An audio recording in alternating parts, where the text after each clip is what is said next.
We may think that nearly all monkeys have the same habitat and the same behavior, the same customs and the same occupations. But we couldn't be further from the truth.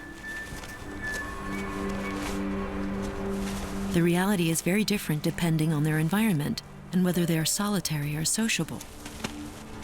In the following images, we shall see that there are subtle differences between Barbary macaques and their cousins, the Japanese macaques. They live under frozen latitudes and are the most northern living of all monkeys. The island of Honshu in Japan has very harsh winters, which macaques courageously endure. But even though their thick coats make them impervious to cold, nature offers them an additional gift which is heaven sent: warm baths.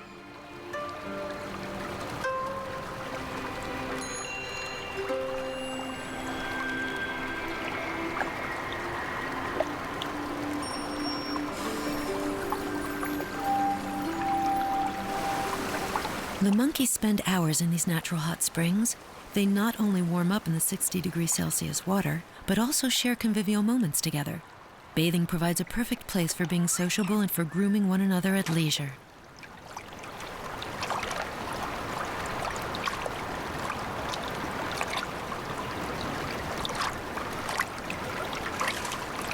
Grooming follows a very strict code and is a convenient way to communicate. It strengthens bonds, reduces tension, and is totally reciprocated.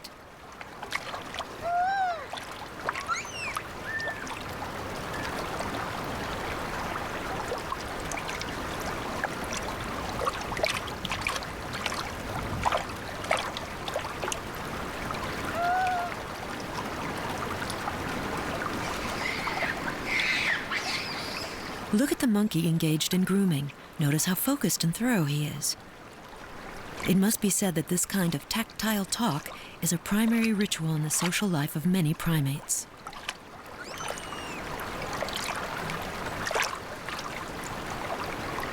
If the grooming is briskly conducted, it can be detrimental to their relaxation. But they remain tolerant, otherwise they will be on their own.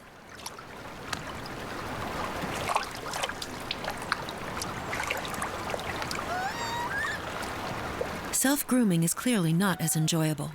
What's more, some areas can be reached only by the fingers of a helper.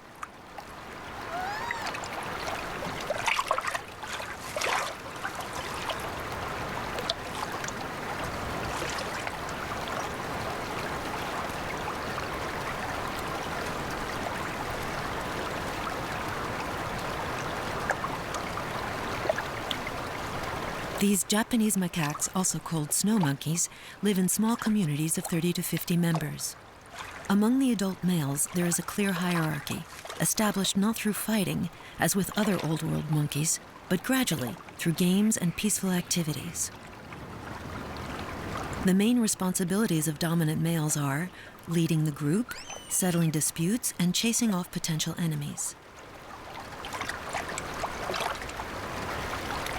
Some males are solitary. They are often young outsiders which left their natal clan and are now trying to join another clan. Discreetly, they observe, try to decipher the relationships which bond group members. One day, they become dominant males.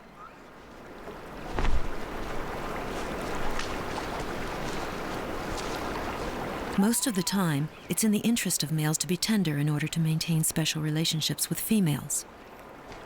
The better they look after them, the higher the chance to be chosen for mating when the time is right.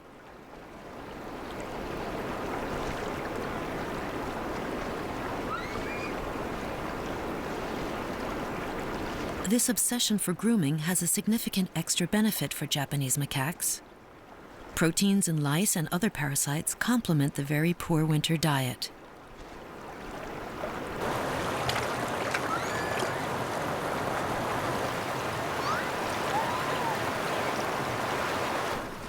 Up to 4 months of snow in these Japanese mountains. It's pointless searching for the usual food, such as leaves, fruit, berries, insects, and spiders. Macaques have to fall back on seeds, twigs, and frozen tree bark. When the troop wanders in search of food, it is led by a group of males who watch over all the females, adolescents, and youngsters. Gravitating around the troop are young adult males who wish to join the community.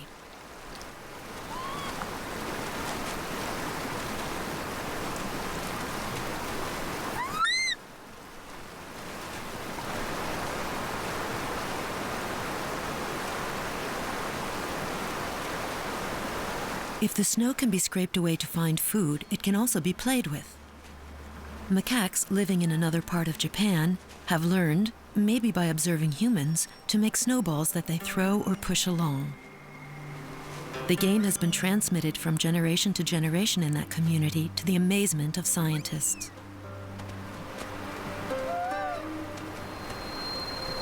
The whole group travels together, but once in the area chosen by the dominant males, it's every monkey for itself. The monkeys look for food independently and pick what they can, where they can.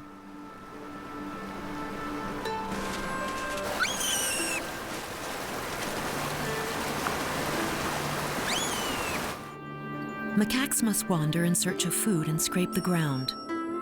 Other primates, more fortunate, simply reach out and pick their food.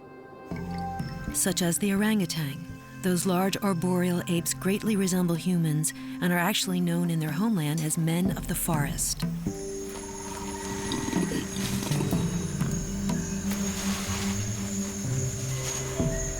We are 30 or 40 meters off the ground in the jungle of Borneo.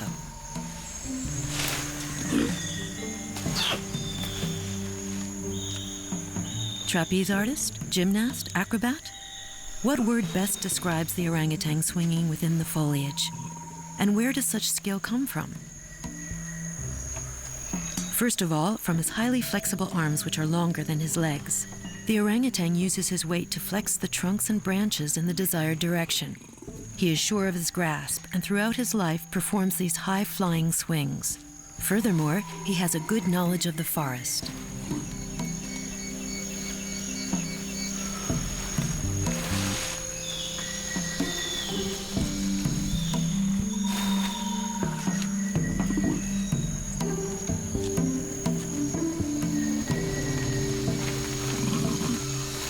Despite his weight, up to 90 kilograms for males, this great ape from the Pungidae family is highly suited to life in the trees. His hands and feet are almost identical, with 4 elongated fingers and an opposable thumb, ideal for grasping. With the exception of females raising their young, orangutans live alone and rarely climb down from the forest canopy. That's where they find their staple vegetarian food.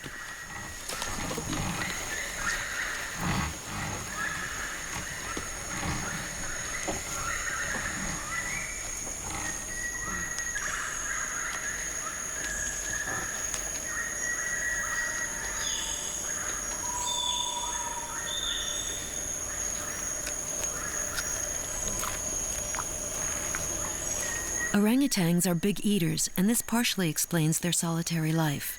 The trees bearing their favorite fruits are scattered in the jungle at considerable distances from each other. And a single tree can only feed one adult, not 2. So eating alone is the best way to live with such scattered resources.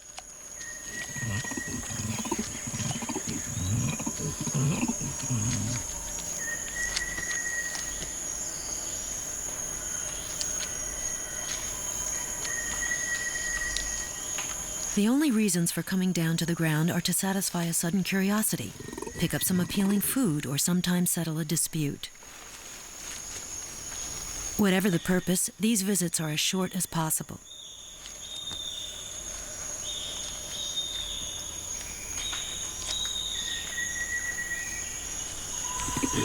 They have a precise map of the forest in their exceptional memory. They know exactly when the fruit of a particular tree will be ripe, depending on its location in the jungle. And as fruit distribution is sparse and random, they cover a vast area. Or, when there are no ripe fruit, they make do with a selection of leaves.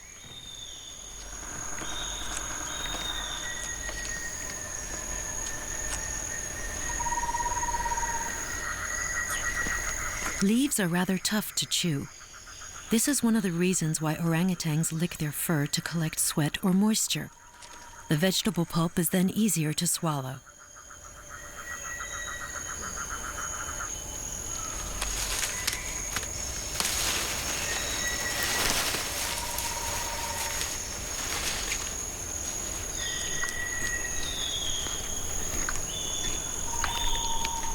Tree leaves may be eaten, licked at dawn when they're covered with dew, or used to build nests. Every night, orangutans build a new nest, and they make it very comfortable.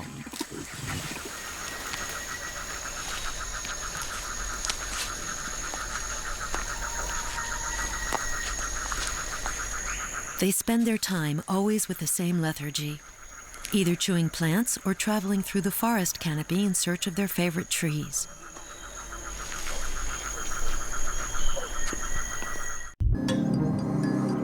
All primates roam in search of food, although each species has its own particular way. There is a world of difference between the nomadic baboons and the slow-moving orangutans. Far away, in the African savanna, olive baboons are often seen roaming the Masai Mara. They cover many kilometers each day. They always roam in groups since they live in fairly large communities. They also have the memory of seasonal resources available within their territory. As such, they know what this dry grassland can currently offer: seeds, roots, bark. Let the feasting begin.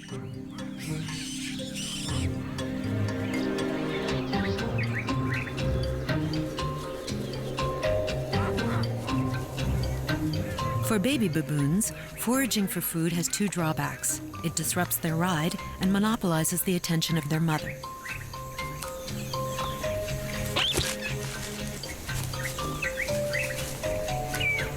On the other hand, it's an important moment.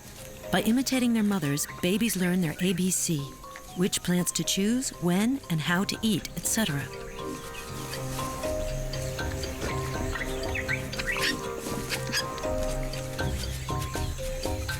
Traveling this way is less tiring and more reassuring. For example, it's better to be above the ground when walking past one of the large males of the group. They are sometimes bad-tempered. Or when coming across total strangers, such as these mongooses.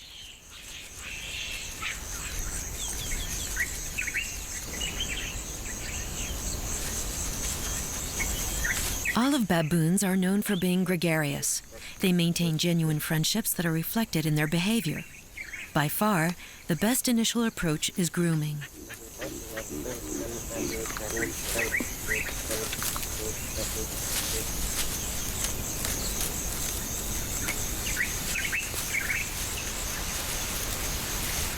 Next stop, another hands-on session with a field of young plant shoots to savor.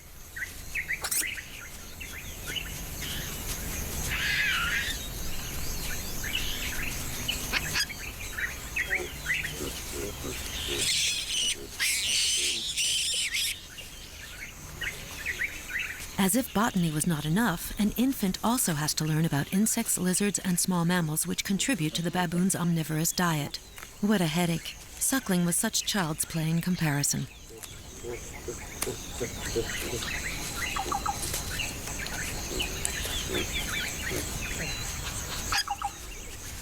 Females give birth to a baby every 2 years.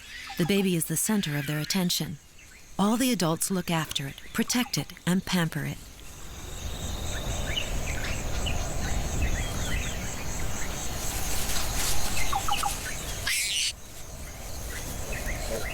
Young baboons often prefer to play during breaks. However, without noticing it, they still learn through play. That's how they take on board social rules, work out their rank in the hierarchy, and recognize their rights and duties.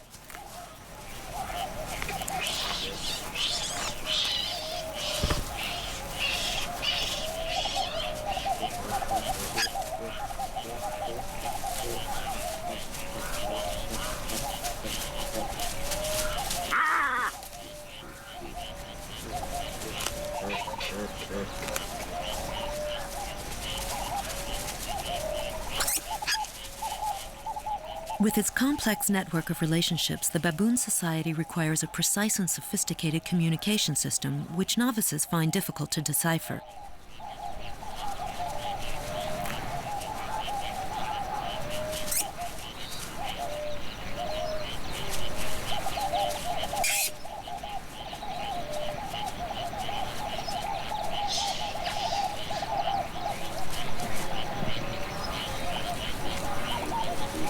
community living serves two purposes: protection against predators, as well as teamwork to surround and ambush a prey which can be as large as this antelope.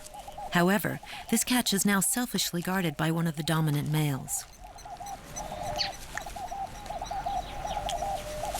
There are several dominant males in a group for a good reason.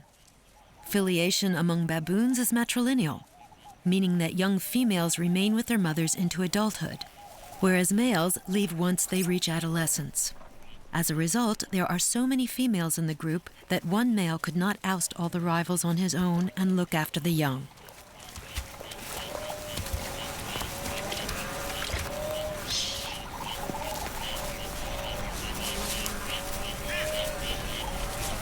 These troop leaders have a privileged access to females, water, and food. They cooperate in the protection of mothers and their young against other members in the troop and against predators.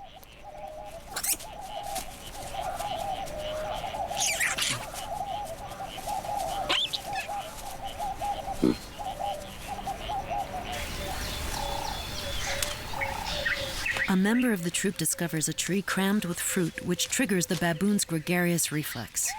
They all come to enjoy this feast, keeping in mind their rank whenever possible. But the youngest baboons soon forget about feasting. They'd rather enjoy this new playground.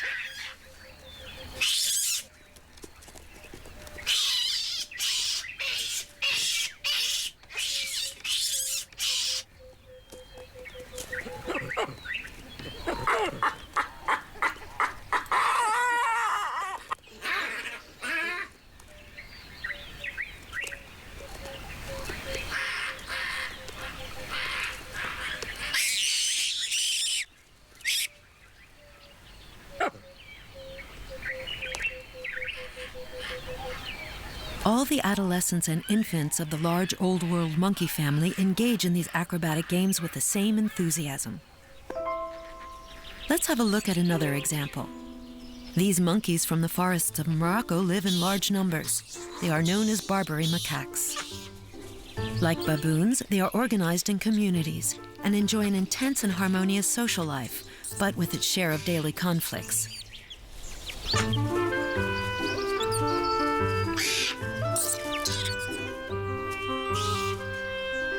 They are also continuous eaters who roam all day searching for food.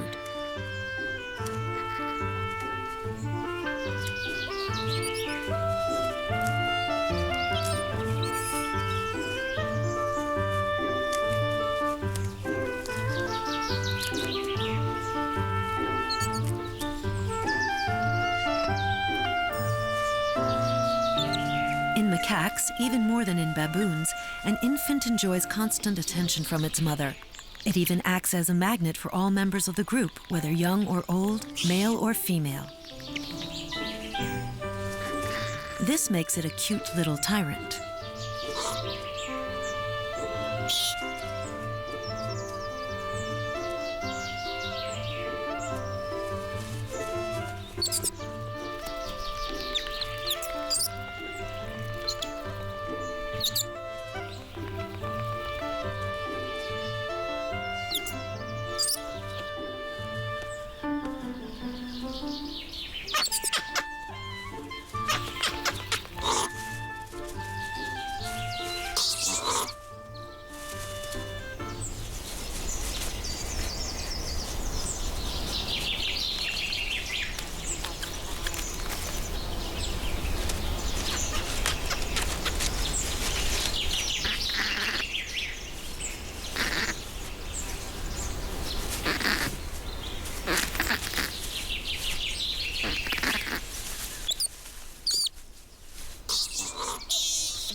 This infant obviously does not understand that grooming is a serious business. It has a hygienic function, but above all, it reinforces social cohesion. The infant macaque will find out when it's older. A female gives birth to an infant every 2 or 3 years. She constantly takes care of her baby for 12 to 15 months, but she is not alone in that task. Males are very considerate towards the little ones, even if they are not the father. There might be an ulterior motive. Being attentive and tolerant are the criteria females use for selecting mates. If they want to obtain female favors, males have to be seen in a good light.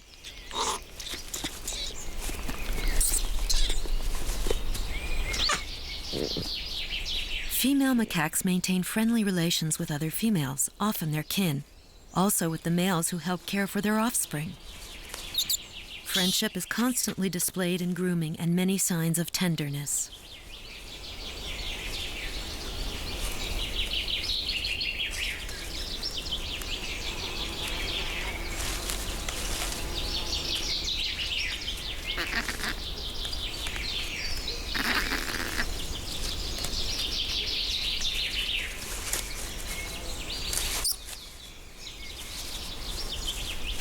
The young macaques always manage to push in between those intimate moments. Mischievous, demanding, no doubt tiresome, they are nonetheless the future of the community, and so all is forgiven. The brothers, sisters, and cousins are less forgiving, especially when playing. Learning the ropes of social and political rules is a series of challenges.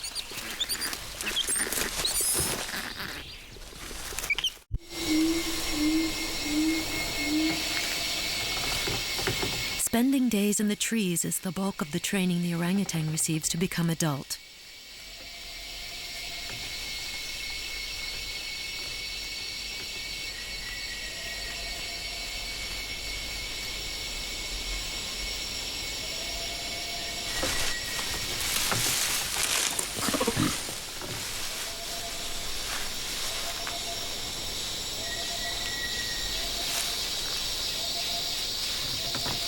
It is a world away from the frantic hustle and bustle of baboons and macaques. Here, life is enjoyed in slow motion, in a world where there is neither a right way nor a wrong way.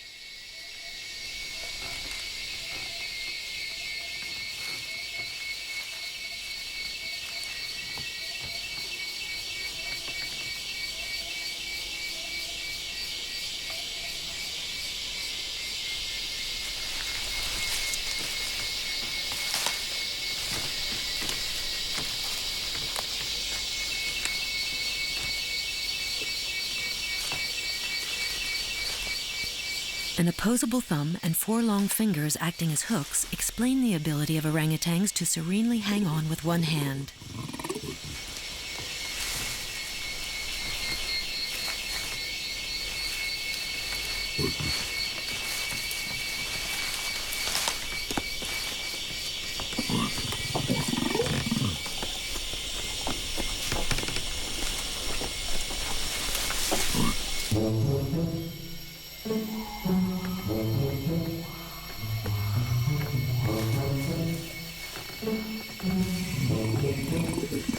The ease of climbing, acquired on his own, is useful during encounters with other orangutans. In particular, we shall see, during courting. These adolescents have not reached this point yet, but we can see in some of their gestures a prelude to courting.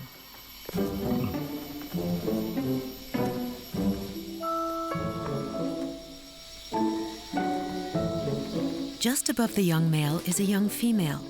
He's recognizable by his build and his growing cheek pads.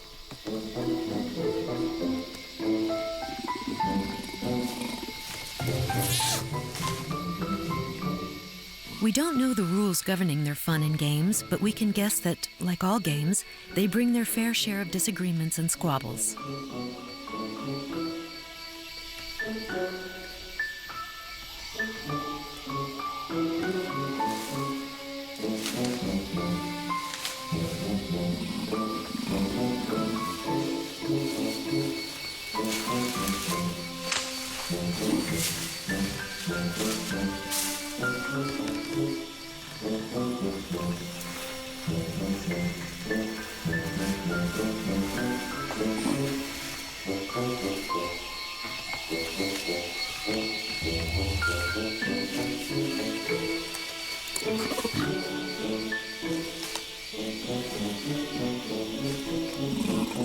The two playful youngsters have met up again further down.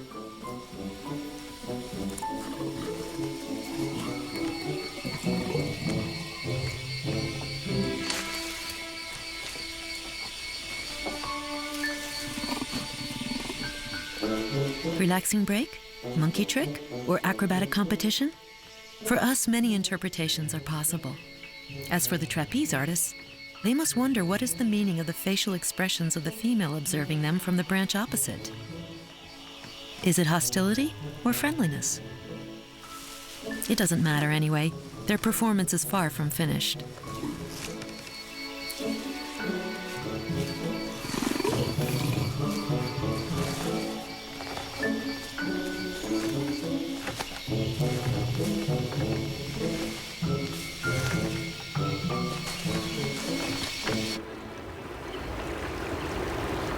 It is rare that these playtimes turn sour with peace-loving orangutans.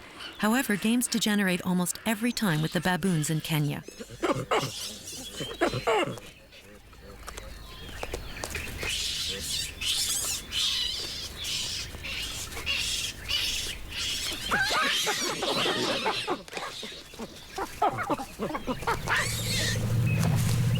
Due to complex social relationships, the line between fun and competition is quite thin. And often what started as a game of cat and mouse or a wrestling match ends up in getting out of hand. Normally, adults don't intervene in quarrels between juveniles. Disputes are necessary for youngsters to be accustomed to behavior that they will face as adults.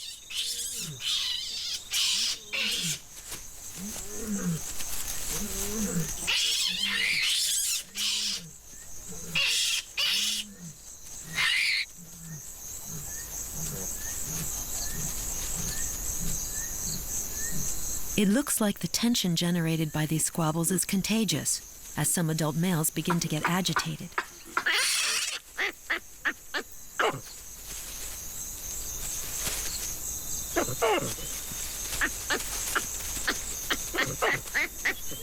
Males must play the field to reach the top. They must be cunning enough to forge alliances with other males, use manipulation, and if necessary, be aggressive to advance their careers. Yes, baboons play political games.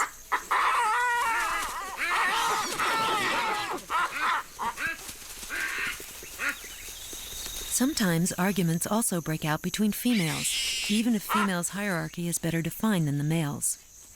Often custody of a baby is the issue in these conflicts.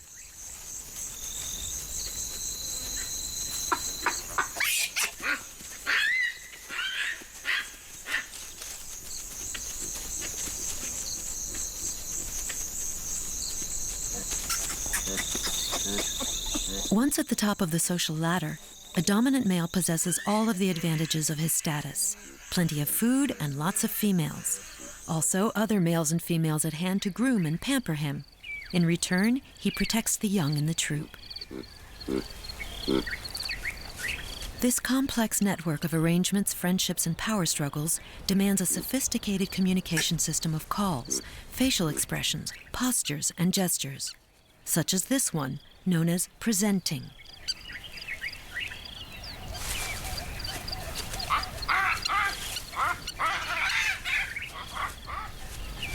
Presenting their rump can be both an invitation to mate and a way to ease a conflict or assert their rank, just as grooming is.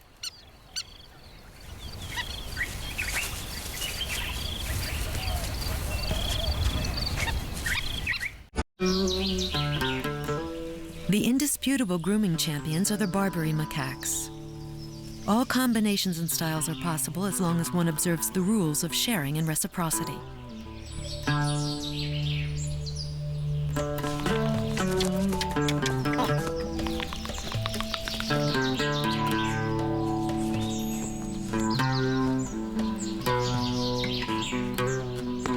The macaques never rush through a grooming session.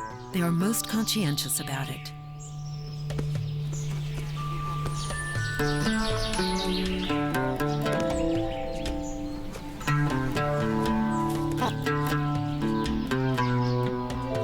Each macaque obligingly presents any part of his anatomy for grooming, to remove dead skin, ticks, lice, and other blood-sucking parasites. And there isn't any square centimeter of skin left unchecked. Nitpicking quickly becomes an obsession. Feeling itchy?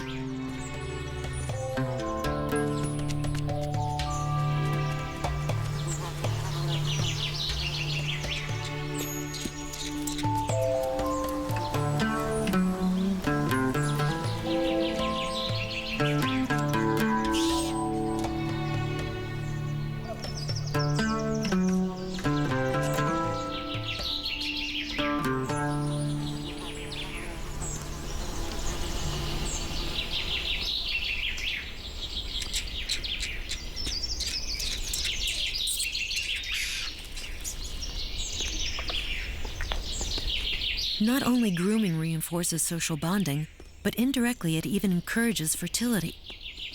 Studies show that being groomed triggers the growth of the happy hormone, an endorphin which reduces stress. Also, a less stressed female is a female that is more likely to mate.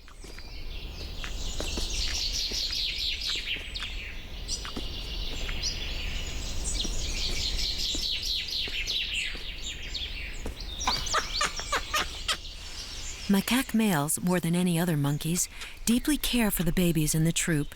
It's common to see males gather around a baby from their family with a kind of admiration that can be seen in their strange gestures and facial expressions.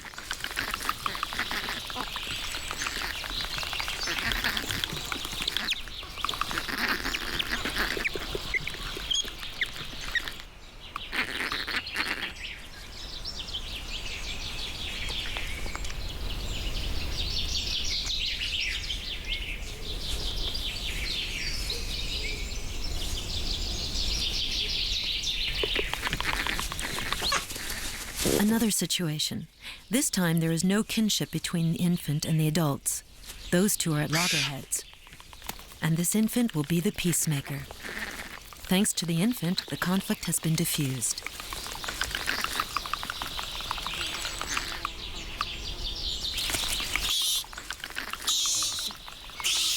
The infant has unwillingly become what is called a social tool. He has enabled reconciliation and built a bridge between both protagonists.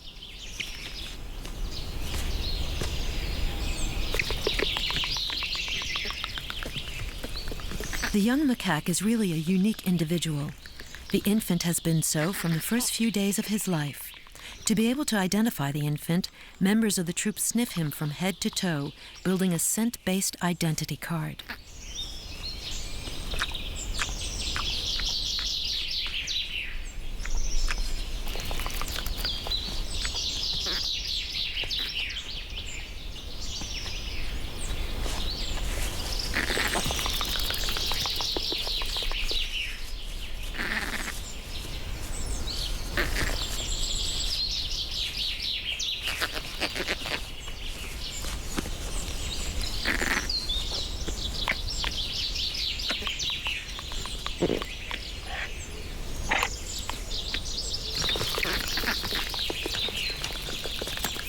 What with the uncles and aunties responsible for watching over him, and the adults which use him for reconciliation, the infant never lacks in cuddles. Still, there's nothing like Mom's cuddles.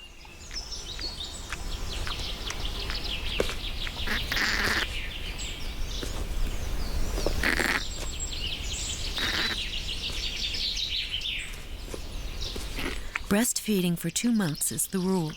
Thereafter, even if the infant eats like the adults, the mother allows the occasional breastfeeding until the birth of her next offspring a year later.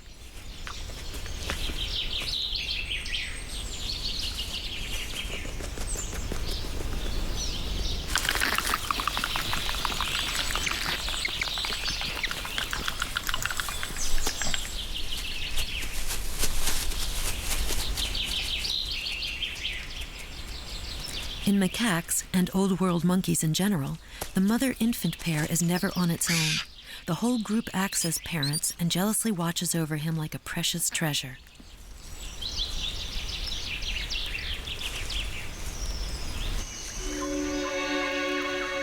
Life is very different for the orangutans, the most solitary of all the great apes.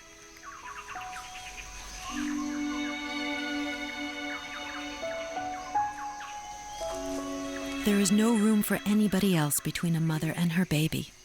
This exclusive relationship can be explained. To assure the survival of the species, the orangutans preferred to focus on a few babies which will be properly nurtured and kept healthy, requiring constant attention.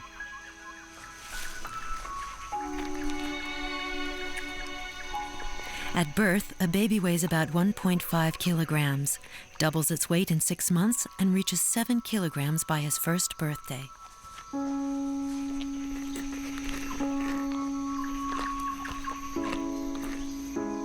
It will take 7 years for an infant to reach maturity, to become strong and independent. There's only one thing the baby knows how to do at birth, but it is vital: how to cling, hands and feet, to its mother's coat.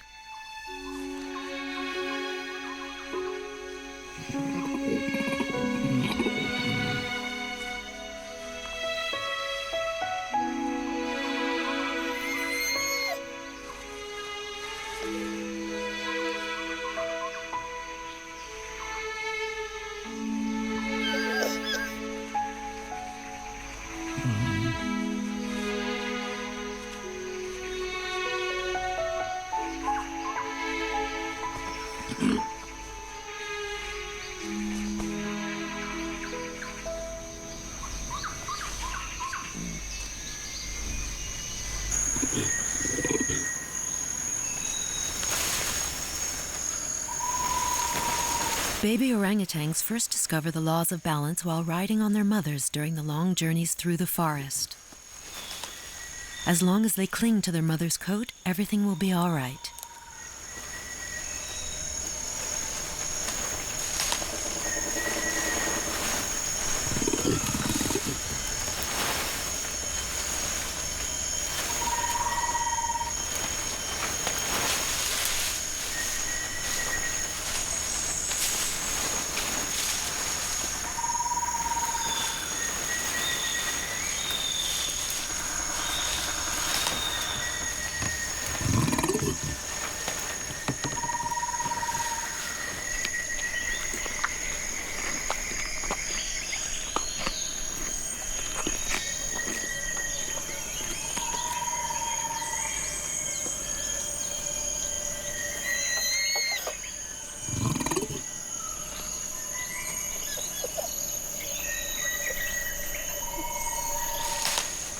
Each female has a territory of several square kilometers where she lives with her newborn and sometimes her previous offspring.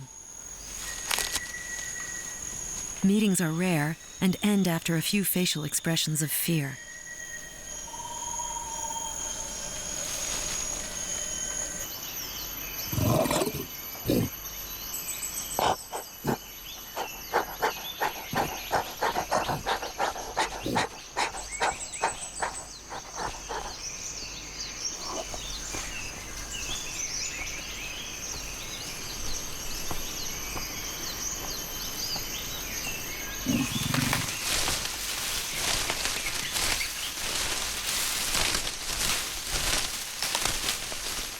Around the age of 2 or 3, and after those long months spent riding on their mothers, youngsters get the urge to try balancing and acrobatic games on their own.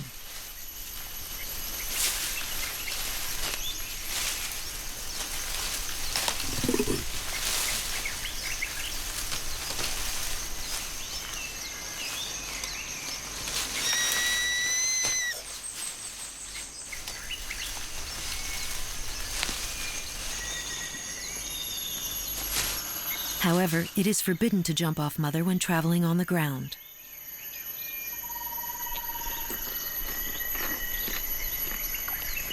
Females have a baby every 4 years. For some of them, it is every 8 years.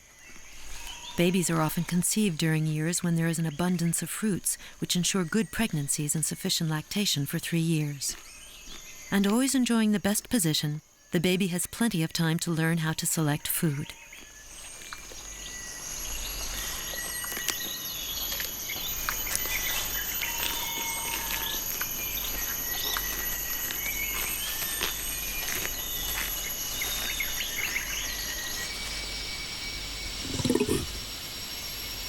Much later on, it will also learn about love games. Orangutans get involved in these games with an intensity that has never been witnessed in any other animal.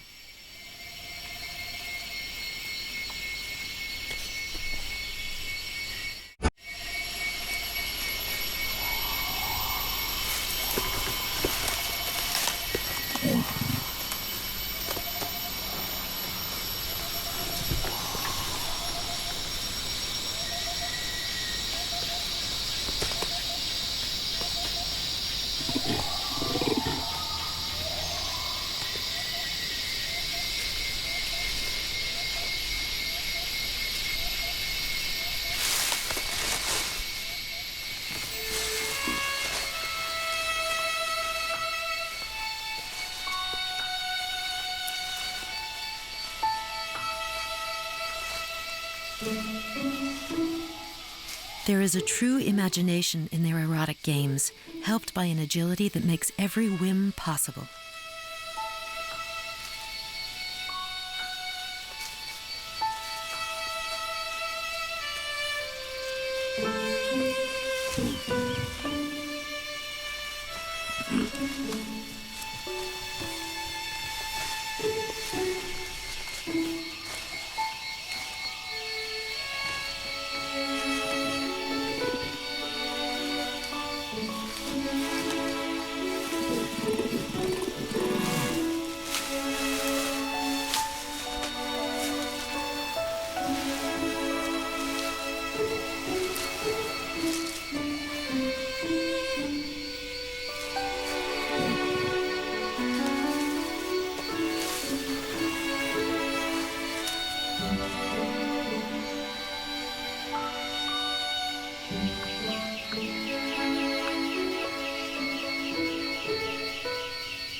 Evolution has provided them with 4 hands to be at ease in the trees. These hands can be used for many other things. Orangutans use them a lot in their sexual games. And their mouths also come into play.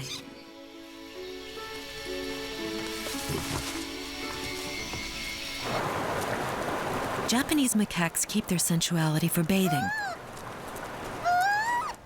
For them, the act of mating is brief and frequent. It's essential to trigger ovulation.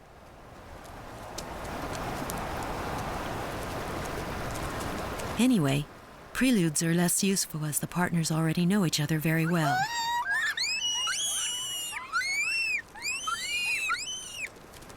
When a female is on heat, which is noticeable by the redness of her rump, dominant males copulate with her in turn. Conflicts arise when the young males who gravitate around the group try to cheat and sneak a quickie with these available females. So much excitement also encourages the juvenile males to try their luck.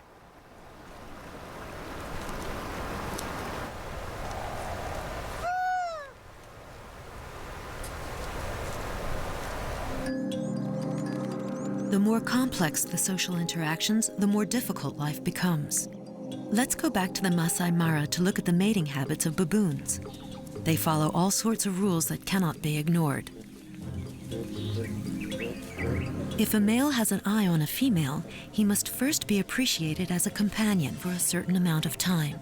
It is not polite to jump on the first female without first establishing a good friendship. This may take a long time for newcomers.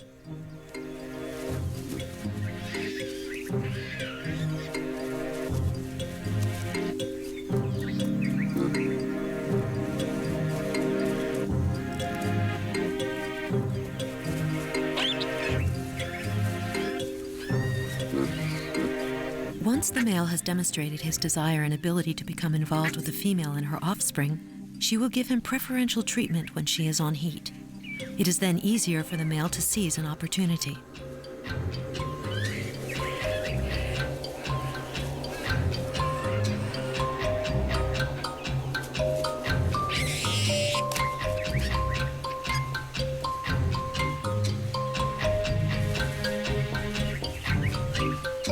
A female can have several suitors and a male several female friends. And more female friends mean more opportunities.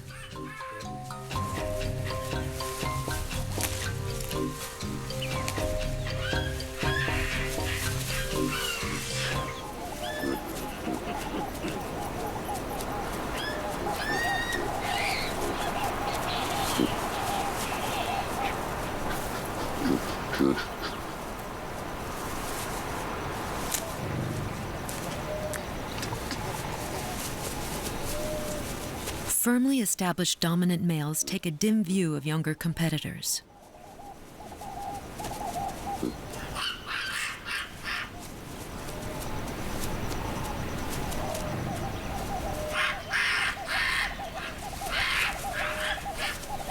Unlike females that consistently reaffirm their rank through gestures and postures, males' relationships are less stable. When females are on heat, fights between male competitors increase.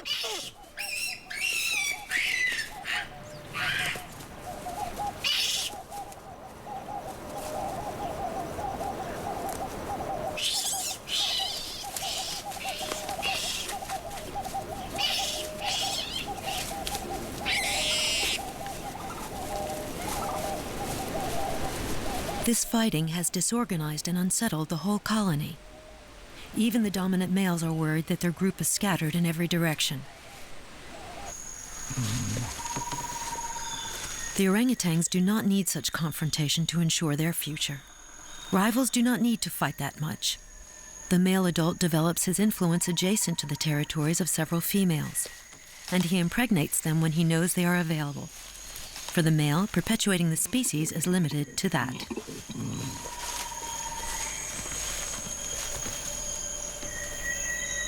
The onus is on the female to do everything else. It is her role to look after the baby during 6 years of patient teaching, how to build each night a new nest in the canopy, how to recognize some 300 available food sources, or how to find the right trees when their fruits are perfect to eat.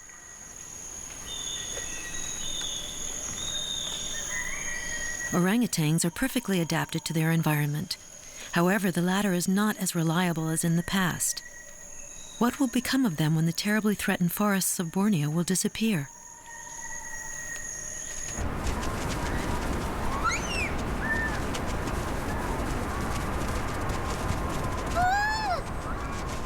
A year has passed since we started watching our group of Japanese monkeys, and it now has 6 more individuals. Winter is back on the island of Honshu. It is time to go and warm up in the hot springs.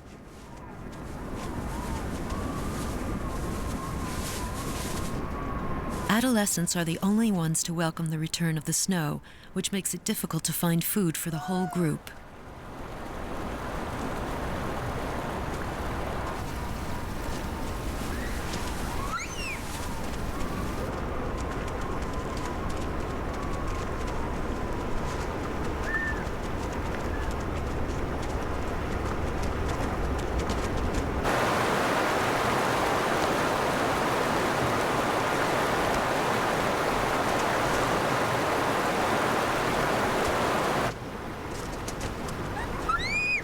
The infants are discovering a world quite different from that in which they were born.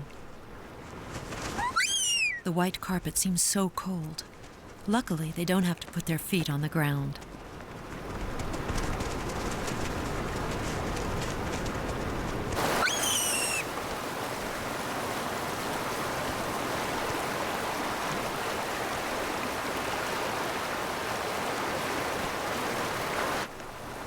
Waiting for the fruits, flowers, and mushrooms to come back in the spring, the monkeys on the island of Honshu must suffer their survival diet.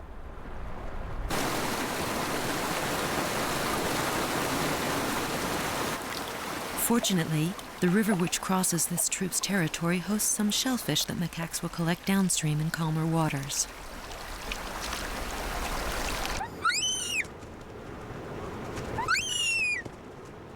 The youngsters spend their time running around and playing pranks on each other. And in their squabbles, they sometimes pretend to copulate, which is a classic way to pacify conflicts.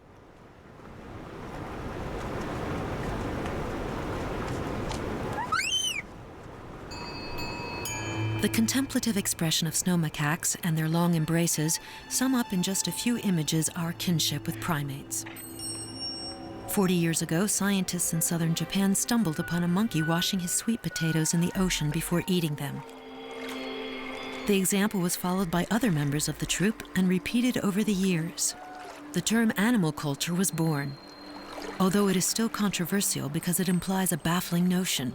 Mankind does not have a monopoly on culture.